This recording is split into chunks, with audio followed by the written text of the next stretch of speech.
आजकल diabetic, pre diabetic और इसके अलावा ओबीस और दिल के मरीज़, ये 4 बीमारियां तो कॉमन है। मैं अपने क्लिनिकल ट्रायल में हर मरीज़ से ये 4 बीमारियां पहले पूछता हूँ, इनमें से कोई है आपको? अगर वो कहता है तो हम उसको लिखते हैं ताकि उसके मुताबिक आगे चलें।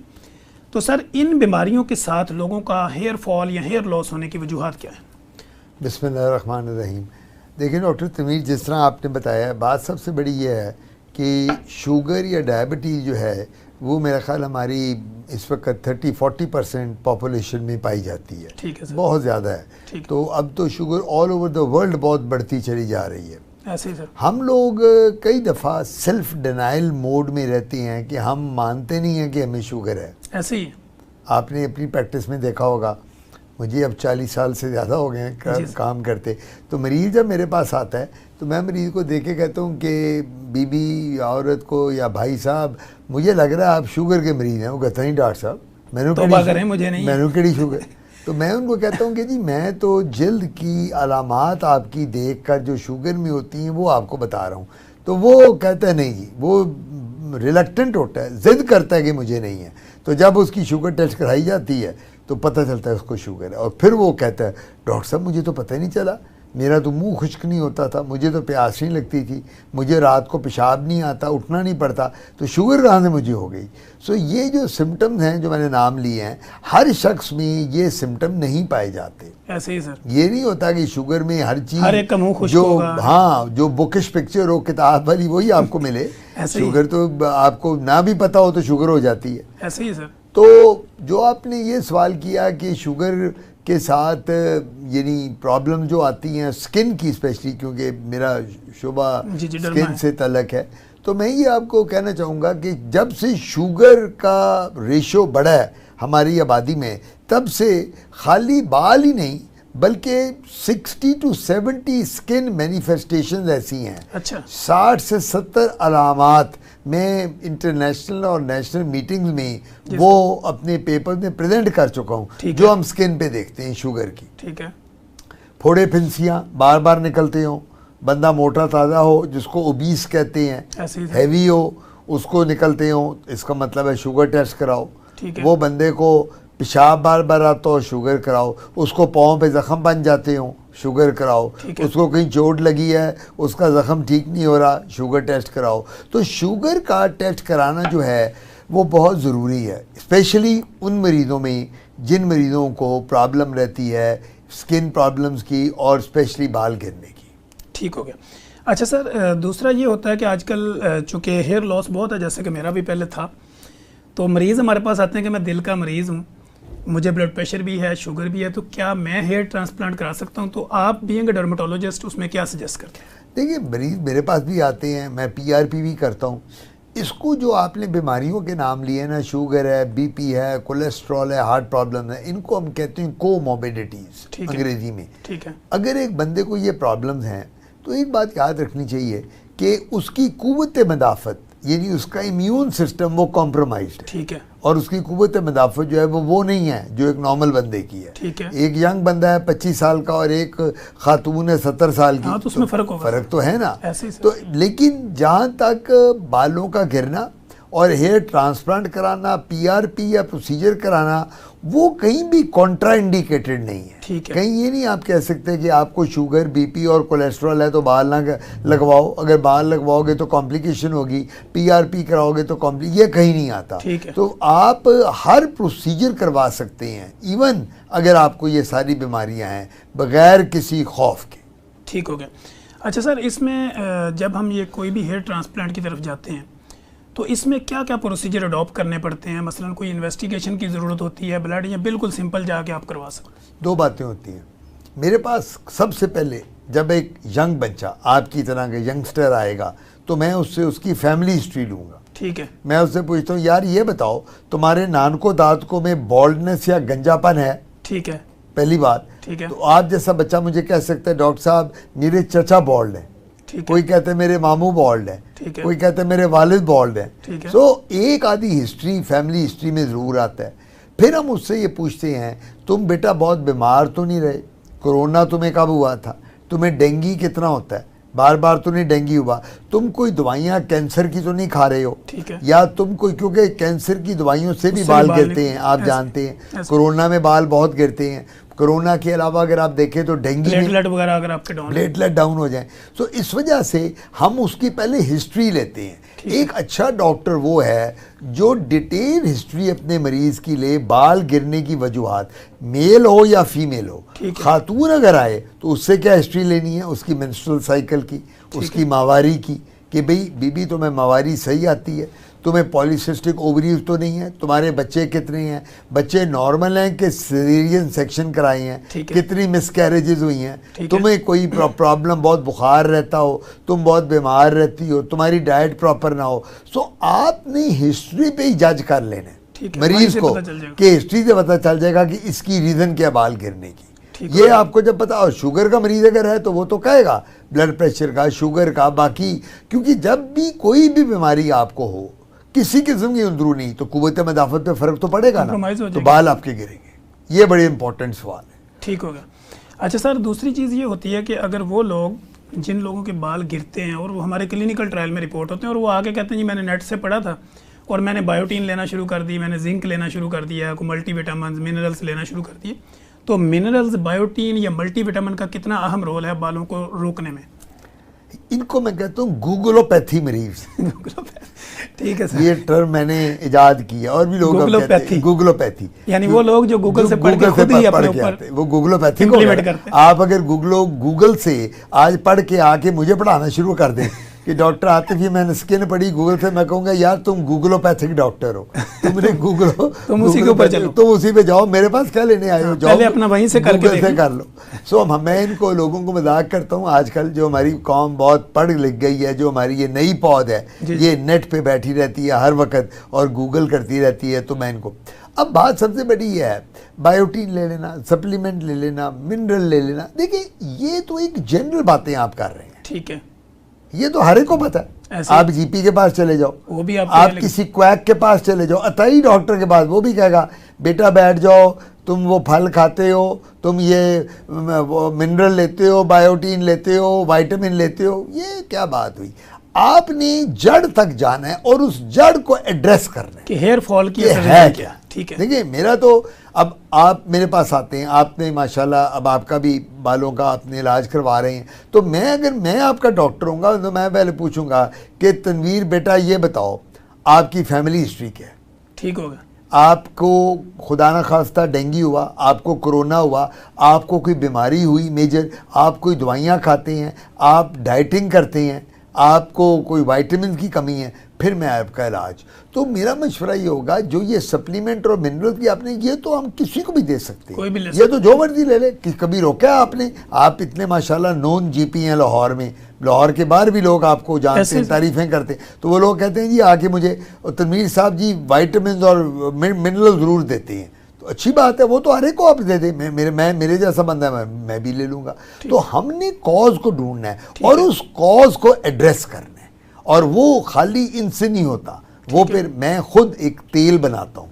ये मेरे वालिद साहब अल्लाह बख्शे, गुलाम शबीर साहब मेरे वालिद, जिन्होंने आप तो जानते ही हैं, आपका जी आमीन, तो उन्होंने एक ऑयल बनाया था डिफरेंट केमिकल्स का, जो मैं आप लोगों को देता हूँ, जिससे बाल जो आपकी तरह के नहीं, जो बिल्कुल बाल हो जाएं, जिनके बाल कम हो जाते हैं उनके बाल आ जाते हैं, खवातीन के बाल आ जाएंगे, मर्दों में बाल आ जाएंगे। फिर हम इसके साथ दवाइयाँ देते हैं, खाने वाली दवाइयाँ जो स्पेसिफिक बालों को टारगेट करती हैं, हेयर फॉलिकल्स को, जो नीचे से बाल निकलता है। अब मैंने आपको खातून का बताया, एक खातून आपको आके कहती है जी कि मुझे पॉलीसिस्टिक ओवरीज हैं, एक खातून कहती है डॉक्टर साहब मेरे तो मेंसेस ही नहीं आते, 2-2 महीने मेंस्ट्रुअल इरेगुलरिटीज हैं। इसका क्या मतलब है? आपने अपनी गायनेकोलॉजिस्ट से बात करनी है, आपने गायनी वाली को कहना है कि जी ये बच्ची है, इसके मसले आप ज़रा चेक करें, फिर वो भी चेक करेंगी उसके हार्मोन, हम भी फिर बताएंगे। तो ये हमने कॉज की डेप्थ तक जाना है, रीज़न की, और फिर उसको ट्रीट करना है, और वो जनरली इंशाल्लाह मरीज़ ठीक हो जाता है। अच्छा सर, वो फीमेल जो हमें दूर दराज के इलाकों में देख रही होंगी या कभी भी हमें सुनेंगी, तो उनको पता होगा कि बेस्ड ऑन साइंस 2 एक्सपर्ट बंदे बैठ के इस बात को डिस्कस कर रहे थे। तो सर वो फीमेल जो कहती है कि मैं कंघी करती हूँ या मैं बुर्श करती हूँ, तो जैसे ही करती हूँ तो वो पूरा बालों से भर जाता है, उनके लिए कोई ऐसा पैगाम कि वो अपने बालों को किस तरह रीग्रो करवा सकते हैं? देखिए बात ये होती है कि हमारे दूर दराज इलाकों में हैं तो पाकिस्तान में ही ना, ऐसे वो कोई वीज़ा लेके तो नहीं आना, उन्होंने पाकिस्तान में तो आना ही है, ट्रैवल कर रहे हैं, वो अपने डर्मेटोलॉजिस्ट से ज़रूर कंसल्ट करें, अपने प्लास्टिक सर्जन से जरूर कंसल्ट करें, दूर भी हैं तो वो आके एक दफा उनको दिखा दें। वीडियो कॉल, ऑनलाइन चल रहा है, सारी दुनिया देखें, ये मोबाइल है ना, इसने दुनिया समेट दी है। ठीक है, आप यहाँ बैठे वीडियो कॉल पे आएंगे आपके नहीं जी, एक सेकंड, अमेरिका से अभी मैं आ रहा था तो मुझे अमेरिका से मेरे 2 पेशेंट फेस टाइम मेरे साथ कर रहे थे, वो देखा। तो अब क्या दुनिया, अब आपको ना वीज़ा लेना है, ना जहाज पे बैठना है, ना टिकट खर्चना है, यही बैठ के आपका इलाज और पेमेंट भी आपको ऑनलाइन हो जाती है, वहीं से उन्होंने क्या ट्रांसफ़र कर देना है। सो मेरा मशवरा ये होगा कि आजकल गाँव में या आप अब इतना ट्रैवल करते हैं, हर जगह पे आप मुझे बताएं मोबाइल किसके पास नहीं है, हर जगह, बल्कि सब्जी वाले से लेके नीचे वाले तक। बिल्कुल आपने अच्छी बात की, जो सब्जी वाला है फार्मर जो है ना, वो भी उसके ऊपर टाइमिंग और बारिश की सारी सिस्टम को देख, बिल्कुल जी। तो इस वजह से मेरा ज़ाती ख्याल ये है कि किसी को भी कोई प्रॉब्लम हो, आप अपने, अगर आ नहीं सकते तो मोबाइल पे रब्ता कर लें, आप अपने नेट पे बात कर लें, गूगल पे देख लें, कर लें, और फिर आप अपने डॉक्टर से कंसल्टेंट के साथ कंसल्ट करें। ठीक हो। अच्छा सर, यहाँ पे 2-3 चीज़ें और भी आती हैं। कुछ लोग कहते हैं जी मैंने कभी ज़िंदगी में शैम्पू नहीं लगाया, कुछ लोग कहते हैं जी मुझे शैम्पू रास ही नहीं है, मैं जो है ना वो सिर्फ साबुन से नहाती हूँ या नहाता हूँ। साबुन और शैम्पू का इस्तेमाल बालों के लिए किस कदर मुफीद होता है, या इसका कोई बेनिफिट और लॉस क्या है? सबसे बड़ी बात तो ये ना कि अपने डर्मेटोलॉजिस्ट से, माहिर मराज जिल्द से पूछेंगे मैं शैम्पू करूं, अगर करूं तो कौन सा करूं, मेरे बाल ऑयली हैं, मेरे बाल ड्राई हैं, मेरे बाल फ्रिजी हैं, मेरे बाल घुंघरीले हैं, मेरे बाल सीधे हैं, तो आपको आपका माहिर मराज जिल्द स्किन स्पेशलिस्ट बताएगा कि आपने कौन सा शैम्पू यूज़ करना है। ठीक है। जो पुराने ज़माने में हमारी बुज़ुर्ग माएँ, नानियाँ, दादियाँ हमारे सिर धोती थी, उस ज़माने में शैम्पू का रवाज नहीं था, वो साबुनों से धोती थी, और वो कई दफ़ा साबुन जिन साबुनों से कपड़े धोए जाते हैं उसी से धो देती थी। या अक्सर लोग दही लगाते थे, दही भी लगाते थे। नहीं, दही क्या, लोग अपना अंडे की जर्दी लगाते हैं, कई लोग यहाँ से लीमू लगा लेते हैं पानी पे, चेहरे पे। बात सबसे बड़ी ये, देसी टोटके मार्केट में बहुत है, पुराने ज़माने में यूज़ किए जाते थे, लेकिन उनकी साइंटिफिकली प्रूवन नहीं है। फिर हम वही बात करते हैं, हमसे मुझसे जो पूछता है डॉक्टर आते वो जो देसी टोटके हैं हम वो करें, मैं कहता हूँ भाई अपने एट योर ओन रिस्क, क्योंकि मैंने तो साइंस में उसको नहीं पढ़ा ना कहीं, मैंने तो ये नहीं देखा कि अंडे की जर्दी जाके तुम्हारी स्किन में कितना डीप जाएगी और तुम्हारे हेयर फॉलिकल को कहाँ से निकालेगी, या दही जो तुम लगाते हो, ठीक है वो हमें पता है उनकी तासीर क्या है इन चीज़ों की खाने पीने की, लेकिन ये कह देना कि जी मैं ये 100% आपके हो सकता है आपकी स्किन को ना सूट करे, आपकी स्किन बड़ी सेंसिटिव है, दही ना सूट करे, कई लोग लीमू पानी यूज़ करते हैं वो ना सूट करे, रिएक्शन हो सकता है। तो इस वजह से मैं कहता हूँ कि जब भी आपने शैम्पू या साबुन रखें बॉडी के लिए, शैम्पू और कंडीशनर ये रखें सर के लिए, और वो अपने डॉक्टर से रब्ता करें स्किन वाले से कि मैं कौन सा शैम्पू यूज़ करूं। अच्छा सर, दूसरा ये मुलाजमा के तौर पे हम देखते हैं कि जो जितनी भी फीमेल्स होती हैं जब वो प्रेग्नेंट होती हैं तो उनकी कुछ स्याहियाँ जो है ना वो नुमाया शुरू हो जाती हैं।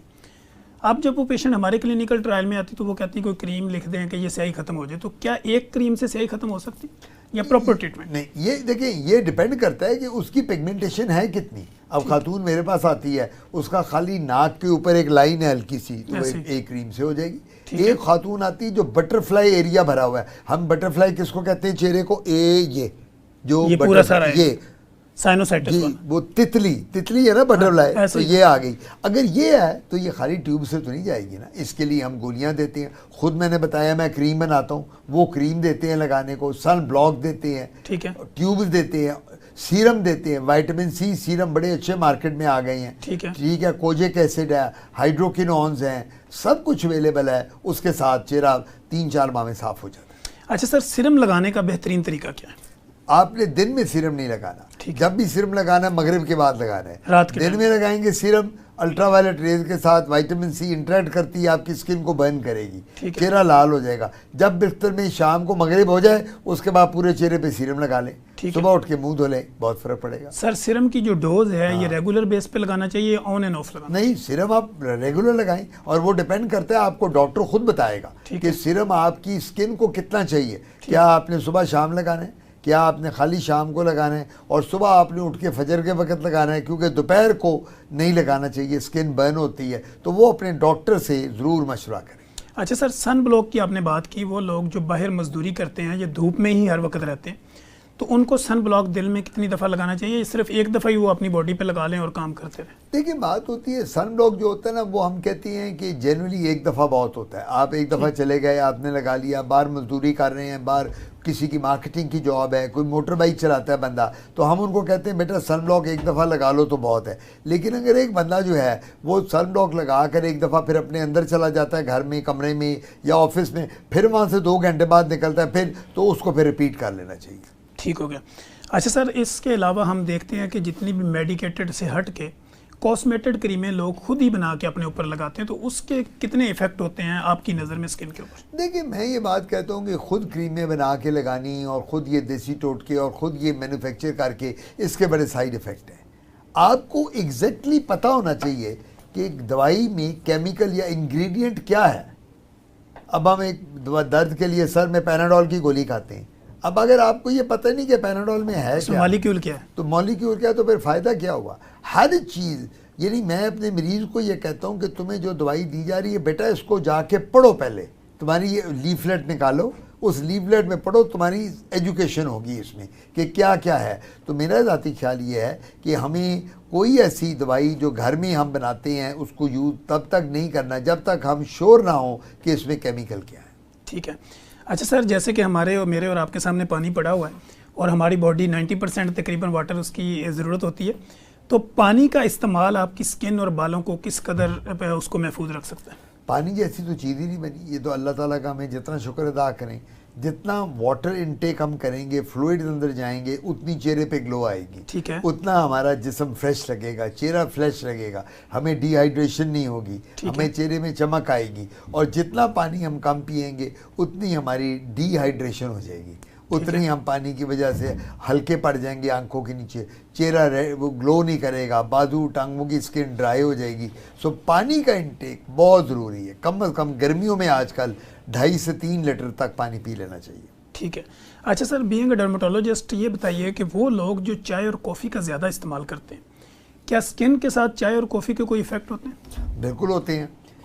देखे ना, वो क्या है, हमारी एक है, हम लोग कहते हैं, सेंटेंस बोलते हैं doctor, excess of everything is bad. ठीक है। अगर आप कॉफ़ी के कप 6-6 पीने शुरू कर दें और चाय के 4-4, 5-5, तो फिर तो स्किन प्रॉब्लम आएगी ना। कैफीन के साइड इफ़ेक्ट्स होते हैं। ठीक है। सो एक आधा कॉफ़ी का कप पी लिया, एक आधा चाय का कप पी लिया, कोई साइड इफ़ेक्ट नहीं, वो आपको फ्रेश रखेगी। लेकिन अगर आप हर 4-4 घंटे बाद कॉफ़ी का कप पी रहे हैं और वो ले रहे हैं, तो फिर तो मसले आएंगे। अच्छा सर, दूसरा ये है कि स्किन डिजीज़ के साथ फ्रूट का इंटेक, कौन कौन से मौसमी फल लिए जा सकते हैं या हर फल खाया जा सकता है? देखिए, फ्रूट आप हर खा सकते हैं। ठीक है। अब वो मुझे लोग कहते हैं डॉक्टर साहब गरम, ये इसकी गर्म है फल, ये ठंडा फल है। मैं कहता हूँ यार, ये गर्म है तो फ्रिज में रख के खा ले, ठंडा कर ले, ये ठंडा है तो माइक्रोवेव में रख ले, ये क्या बात है?